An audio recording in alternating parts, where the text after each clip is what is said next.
The woman told Lunch that she had just sold the tires from her car to get food. California was suffering from the depression like every other state. That's not good. And it couldn't deal with all the homeless families showing up every day.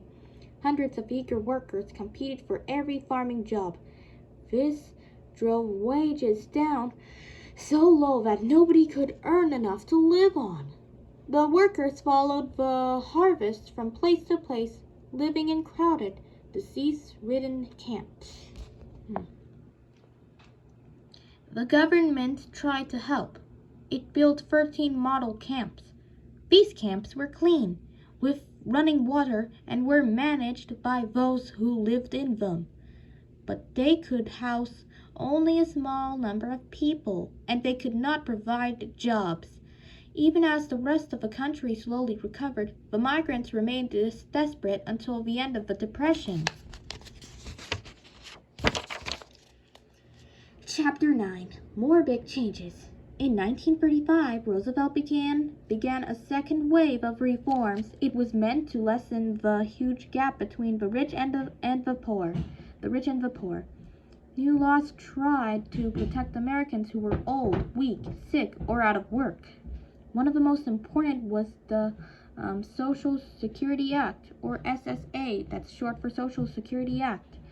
It gave workers money after they retired. It also provided money for people who were unemployed or couldn't work, and for widows and orphans. To support his programs, Roosevelt increased income taxes on the richest citizens. To support his programs, Roosevelt increased the income taxes on the richest citizens. The NLRA, short for National Labor Relations Act.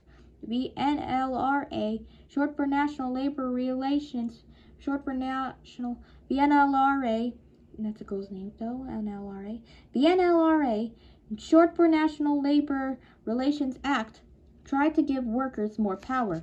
It guaranteed them the right to join unions and to strike if necessary, and it required employers to bargain with the unions.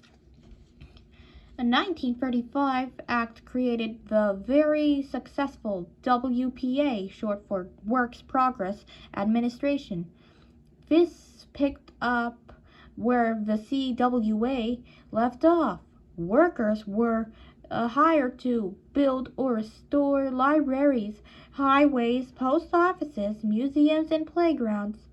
Many WPA projects are in use today in towns all over the country. Oh dear.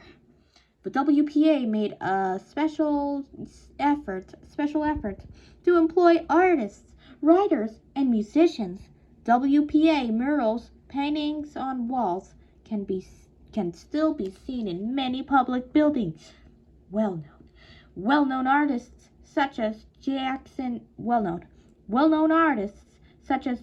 Pollock, Mark Rothko, and Jacob Lawrence worked on WPA projects. The WPA also produced a famous series of guidebooks to each of the U.S. states.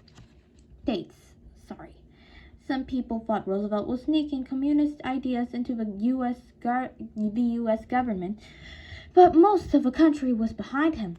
He easily won re-election in 1936, carrying all but 2 states. However, the Supreme Court thought that some of what FDR was doing went against the Constitution. In 1935, the court had ruled against some of Roosevelt's key recovery ideas. This was a huge blow to him. The 9 justices of Supreme Court served for life, so Roosevelt could not get rid of the ones who disagreed with him. Instead, in 1937, he tried to add more justices. He wanted to pack the court with supporters who could outvote the judges against them. We're almost done with the book, you guys. Okay, so 9 down, 2 to go. We got 2 more chapters of his book left, you guys, until we're done. So this time, Roosevelt had gone too far. Congress did not let him pack the court. However, within a few years, several justices retired or died, so Roosevelt was able to fill the court with his allies anyway. In 1940, Roosevelt ran for a third term. There was no law that said he couldn't, but no president ever had. The Democratic National Convention, or DNC for short, was held in Chicago. Roosevelt wrote a letter telling the delegates, the people who chose the candidate, that was up to them, not the candies and dates you eat. Yeah. So, yeah, they would decide if he should step aside or not. Suddenly, a voice shouted, "We want Roosevelt! The world wants Roosevelt!" He was nominated right away by a huge majority. The voice was later discovered to have come from Chicago superintendent of sewers. Let's try that again, okay? So, the voice was later discovered to have come from Chicago Superintendent of Sewers. I said it there. Chapter 10, that's my favorite chapter ever, you guys. War. Chapter 10, War. Roosevelt was elected to his third term. He had become president by promising to end the Depression. Things were getting better, but the Depression still wasn't over. However, world events soon kept him from being able to focus only on America's economy. World War II had begun in Europe in 1939. The Nazis in Germany and their supporters in Italy and Japan were invading other countries. They seemed to be threatening the entire world. Many Americans hoped to stay out of the war. Nazi leader of Adolf Hitler, Roosevelt promised them that he would do everything possible to prevent Americans from having to fight. But he probably realized that America would eventually be drawn into battle. On December 7th, 1941, the Japanese bombed Pearl Harbor in Hawaii. That's the same story that I read last time. The Pearl Harbor. The Japanese bombed Pearl Harbor in Hawaii, and the United States was forced to declare war. Roosevelt's plan to end the Depression had always been to create as many jobs as possible, but he had never been able to offer enough jobs for everyone. Now, with the coming of war, unemployment disappeared. More and more men joined the army. Other people were needed to fill their jobs, and a huge number of workers were needed to build ships, airplanes, and weapons to fight the war. Suddenly there were too few workers, not too many. The Brooklyn Navy, similar to the girl's name, Brooklyn, the Brooklyn Navy Yard built and repaired battleships. It employed more than 75,000 people working on about 1,500 ships a year. Yeah. All over the country, places like the Navy Yard in Brooklyn needed as many workers as they could get. They sent out trucks with loudspeakers telling people to get a job and help out with the war effort. Women and minorities suddenly had new opportunities. They were needed to fill jobs that had not been open to them before the war. Popular posters showed Rosie the Riveter. It's my favorite, Rosie the Riveter, a proud female construction worker, saying that we can do it. Yeah, we can do it. Yeah. That's right, Rosie the Riveter, go! Sorry about my Lightning McQueen voice, you guys. So, World War II was a terrible time in the world's history. and brought new kinds of suffering unknown in the 30s. But economically, it put an end to the Great Depression. By the time the United States emerged from the war, it had become the richest nation on earth. Now, 10 down, one more to go. And this is the last one of it, the last and final chapter of this book, you guys. So AP's gonna make it. Chapter 11, The Power of the President.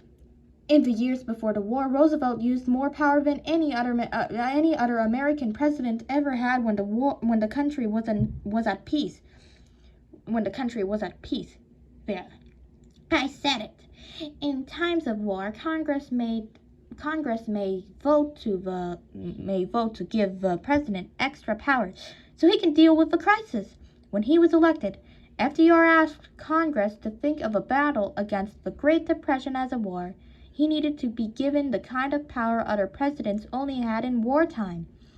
He wanted broad executive power to wage war against the emergency as great as the power that would be given to me if we were in fact invaded by a foreign foe.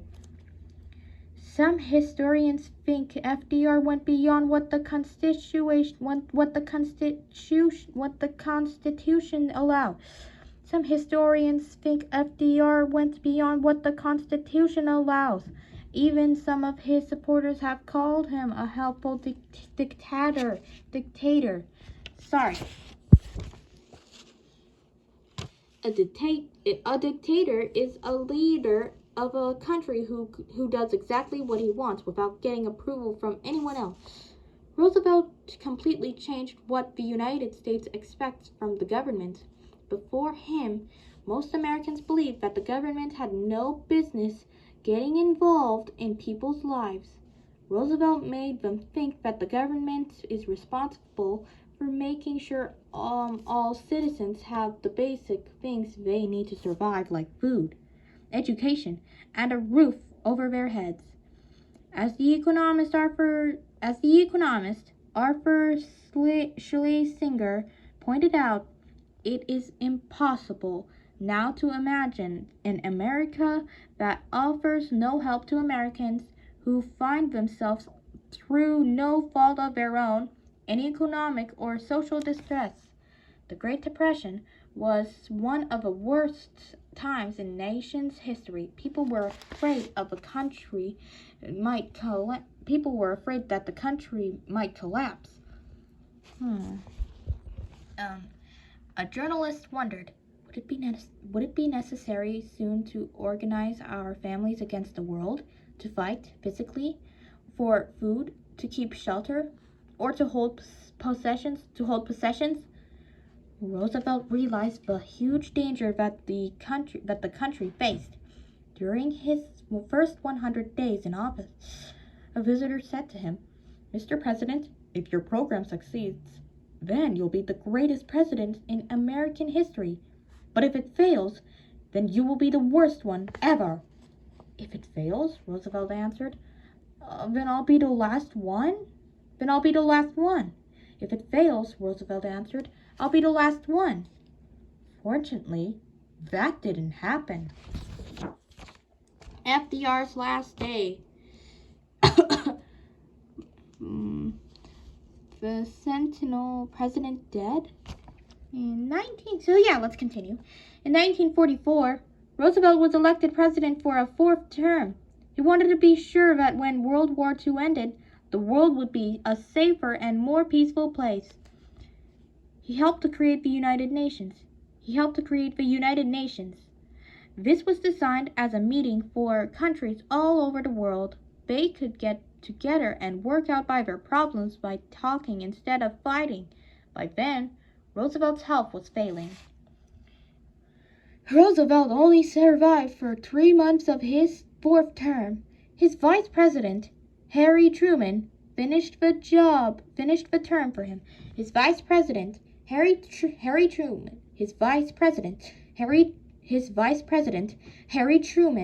finished the term for him. When FDR died, Americans mourned him as the man who had saved the nation.